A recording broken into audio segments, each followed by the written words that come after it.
Josh Appel is on the Toyota of Hollywood hotline. He is the public address announcer for the Miami Marlins at Lone Depot Park. Marlins having a rough go of it, but he'd had a rough one last night. But Appel, as anyone who listens to this show knows, is a huge Panthers fan. Has been a Panthers fan since the inception and is frothing at the mouth. But I also feel like I'm objective when I talk about them too. I think you're very objective. I think you're objective when you talk about all sports for the most part. You. Panthers open the playoffs Sunday, Amerant Bank Arena, and they host the Lightning. So here was the thing, and we can talk Heat if we want, or Marlins, but I really did want to give the Panthers some play today because the round one is upon us. I kind of was rooting for them to play Toronto. I've had PTSD over Tampa and Vasilevskiy, and I was kind of rooting for Toronto. And now I'm not as scared as I once was. So you tell me, who do they match up better against? Because Plagans and who was it? George Richards, I think, at the arena this week, they told us they match up better against Tampa. I think that's true. I do agree with that, but as is probably everybody else's concern, the big difference in goal. Like Andrei Vasilevskiy is the great equalizer, and he could very easily steal this series for a team in the Lightning that defensively is not very deep.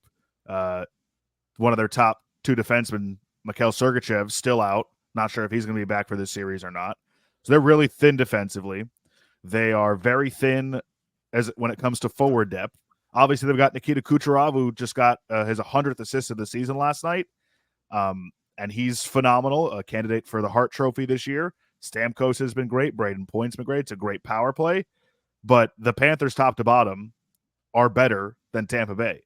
They, I would say, dominated them in the season series this year. I know they lost to them in the final meeting, but if you watch that game, there was at one point in the third period where the Panthers were out shooting Tampa Bay like 50-16. And Andrei Vasilevskiy stole that game for Tampa. And that is my biggest concern. I just wanted to roll the dice against the two goaltenders in Toronto as opposed to Vasilevskiy. But here's the thing. I also want to exercise this demon. Like, the Panthers have lost the last two times they played to Tampa Bay in the playoffs. They got swept the last time they played Tampa Bay in the playoffs, the year they won the President's Trophy, and blew everything up and made Chris Whittingham hate the Panthers. So I relish the opportunity to play Tampa, but goaltending was the reason I would have rather faced Toronto. But I think they're better than both teams, and I think I agree with George and Doug. They match up better with the Lightning. Yeah, that PSD gets me sometimes too. we all made eye contact. We were trying to hold it together. What did I say? PSD. That PSD. Oh, instead of PTSD. Yeah. No, your tooth blew out in the 2 o'clock hour, Crowder. Yeah. What? I was arguing and one of my veneers flew out. About the Cavender twins. I don't know. It's just I like to argue. Just lost it. I didn't even notice it. I wasn't watching the video monitor. I wasn't watching it just then. But Solana's like, did your tooth just fly out of your mouth? I didn't know that was possible. I didn't know either till today. And I popped it back in. It's crazy. That's my get out of jail free card. It doesn't matter what goes on this show. I just have to say, your tooth flew out of your mouth while you're talking. I have to come up with a better comeback because I don't have one right now. Give me a couple hours. But you're big, and it's the Paul Ball thing. Like talking about, the style of play, Paul Ball, Paul Maurice. Were they they had that stretch later in the season where we were all concerned, and then when I watched the Leaf games the other, they just whooped the hell out of the Maple Leafs. Like it was embarrassing. Was it 5-2 or something like that? Was it a little lull in there because it seemed like they made the playoffs, and then they really didn't play the way we watched them play, and then that last game is like, okay, it's playoff time. We're gonna whoop some ass. Like was it that lull, kind of the comfortable space of we're in the playoffs? I think there was a certain degree of that. I think that it also coincided with a couple of injuries, like Aaron Ekblad went out again, and they had a few guys in and out of the lineup because they were sick. Like, here's the thing. there's Crowder, this is a former athlete. Like when you clinch the playoffs, even if you're still like playing for the division, which they eventually won against Boston, who may have been tanking the last couple games. I'm on to them, by the way. That was some. We declared it on this show, tanking. That was absolutely tanking the last 2 games to play Toronto. Anyways, there was a lull. They weren't playing as well as we had seen them in previous times this season. But Paul, the great coach that he is, phenomenal with the media, comes out and he says, guys, relax. We'll be fine. There's certainly a change in mindset when you know for sure that you're going to be in, especially after what they went through last year to get into the playoffs at the end and keep that energy level and that style and that intensity up for basically January through June. They were 6 months of that style and playing it really well and as good as anybody. And they survived the first however long it was, month and a half without Aaron Ekblad and Brandon Montour. They stay above water there. Bobrovsky is having his best season as a Panther, should get Vezina Trophy votes. And yeah, over the course of 82 games, teams kind of go through lulls. This coincided with a couple of different factors. And look, the last 10 games of the year, they went 6-3-1, and they played well down the stretch. And I'm as confident in this team as any that I've ever followed or rooted for that they can turn it on. It almost reminds me of the Wade, LeBron, Bosch, Big Three Heat. The years they won the title. Like when they wanted to turn it on, like they turned it on. And I think that this Panther team is the same in that regard. The only thing I would ask though is there a way to neutralize if Andrei Vasilevskiy is a brick wall? Is there anything like? Is there anything you can do about that? Well, I mean, if he's stopping everything you're throwing at him, like no, you can't. Right? Because you talk about I'd rather roll my dice with Toronto. I'm not scared of any team because of Paul Maurice, because of what he said and what you're saying there, which is this team is unbelievably talented, and other teams should be scared of the Panthers. Panthers shouldn't be scared of the Lightning or the Maple Leafs or the Bruins or the Hurricanes. But man, if Vasilevskiy does what he does consistently to the Panthers, there's just nothing you can do, right? That's it. You just have to sit there and take it. Yeah, and I would say that that happened last year to a lot of teams that played the Panthers. Like Carolina, right, ran into Bob. Toronto ran into Bob. I mean, they played 9 games over that stretch, and they went 8-1 because of Bob. And that, unfortunately, things kind of fell apart once the final started. But that always happens in the playoffs in the NHL. There's always teams that get hot because the goalie plays well. And because of the high-end talent that Tampa has and because of who they have in goal, they are perfectly capable of being that team this year. Like, it would not surprise me. But I still think that, like, Bob can also outplay Vasilevskiy too. Like, you just hope that Bob doesn't revert back to, playoff Bob that we've seen in previous stops in his career. But look, I think this is perfect for the Panthers to finally get over that hump because, like we said earlier, they lost 2 times in the playoffs to Tampa Bay. Every time they had run into them, that's like always the game they get up for. So I think this is good for the state of Florida. It's good for hockey. It's good for the Panthers. Why don't they put their booty in his face? I see people do that to goalies. Is Vasilevskiy, you can't put your booty in his face? Oh, I would imagine Kachuk's booty will be in Vasilevsky's face quite a bit. Good question. Yeah, very good. I see them. They get in his way and they can't see. I say Vasilevskiy. That is the way to neutralize, right? You just kind of get in front of him. Get in front of him, and you put Stanley Panther down there. You get everyone. Victory Rat. Victory Rat. Yeah, booty's in his face. Hey, Appel, outside of the goaltending, we know that's imperative. Who has to be the best player for the Panthers? Because last year it was Matthew Tkachuk. It felt like he carried you through a lot of games where maybe you weren't playing well, but he came up with the brilliant moments. I wonder, is it Tkachuk again, or is it Reinhart? Like, does he just have to score a ton of goals like he did in the regular season in critical moments?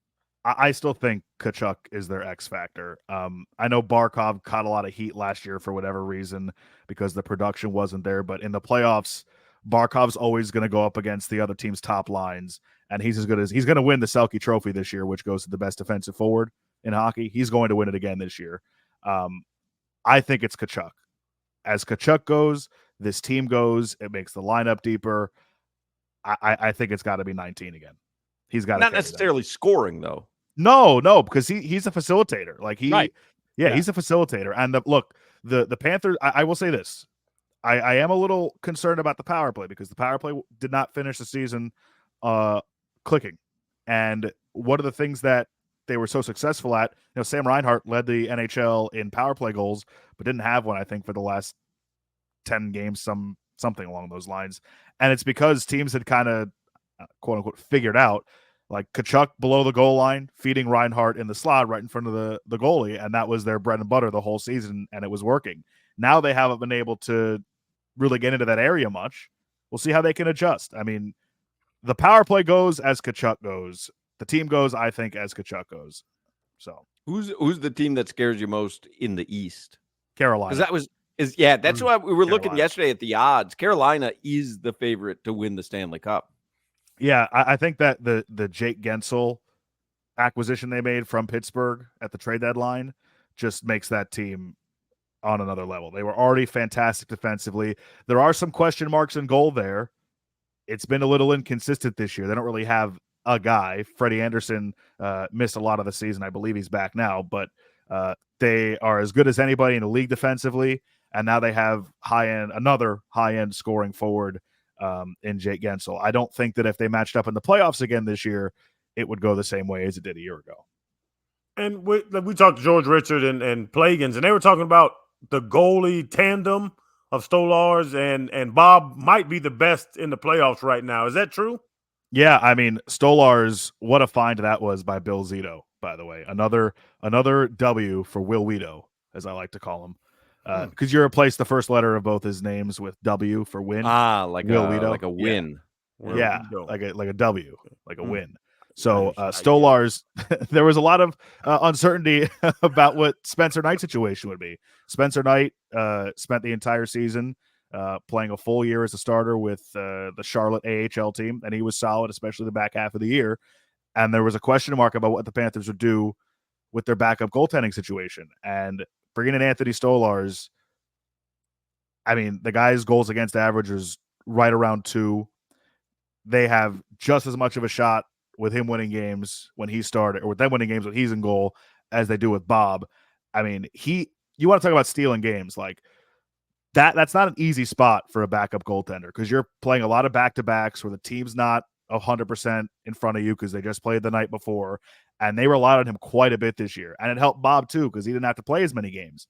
Stolarz, an incredible find that if he has to play in the playoffs, I have full confidence in that guy, and I think the entire team does too. Let's not hope the game started 12:30 or 1. We can't figure it out. I'm gonna say it'll start at like 12:39. Because everybody seems to be saying 1, but then the official release from the league says 12:30, and we're kind of stumped. Well, who says 1? I think it was Barry Jackson and Mike Cugno. Baz, I trust. Cugno, I don't know. Not so much. Yeah. What are you doing Saturday between 11 and 3? What am I doing Saturday between 11 and 3? I don't think I'm doing anything between Saturday and 11 and 3. Well, perhaps you'd like to see Crowder Powder in action. Whoa. At Delaware Chicken Farm. Whoa. It's Crowder Powder Day at Delaware Chicken Farm. Crowder's going to be cooking up some, what do you got, like some meats or something? Yeah, some meats. All right. And how the coal's going to be? You're going to put the Crowder Powder on it? My coal's about to be hot. I'll tell you that much. Yeah, we put the Crowder Powder chicken. I really don't know what. I'm going to just walk around Delaware and grab meat and pour Crowder Powder on it and put it on the grill. Are you going? I'm going. Lori and I are going. Joe Zagacki and his wife are going. And I was curious if you and Mara wanted to go. Well, Mara's out of town, which opens up my schedule a bit. Tell you what. When the cat's nice away, the mice will play. Delaware Chicken Farm. If you're living the bachelor life for a weekend. If he can recover from Friday night, he can make it. He's out. Yeah, let me tell you. Crowder, are you gonna be able to eat? Do you think with the faulty tooth? Listen, this is a whole new conundrum that I just fell in. What are you gonna, to you about gonna an hour powder ago. up like a smoothie or something? What are you gonna do there? I called my dentist and said, "Hey, my tooth flew out on air. What do I do?" I'm waiting for a response. Well, if you'd like to join us, Saturday, 11 to 3, Delaware Chicken Farm, little Crowder powder display. Listen, I'm tired of the bag of Crowder powder that I have. Like the Oh, beta you don't have testing. the actual I don't have the vessel? actual. No, what is that? What it's called? A I vessel? call it a vessel. He calls it a A vessel. vessel. I thought you said It's a- Vespel. I was like, It's what? a bottle. It's a He bottle. did. Is it a bottle? Just a bottle of I seasoning. don't think you have a bottle of seasoning. You have a vessel of seasoning. That's never been said before.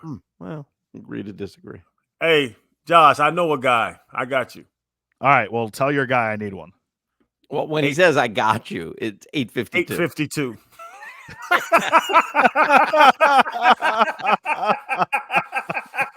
Ain't no free rides around here, Josh. No, sir. Someone's got to pay for those veneers. Especially now. See you, Josh. We got to go. Bye, guys. Thank you. Josh Appel, your Marlins public address announcer. There is a big event Saturday, Delaware Chicken Farm with Crowder and Crowder Powder. Will be Hey. fun. I'm going to be there. Yes. The Zagakis will be there. Maybe Josh will be there as well.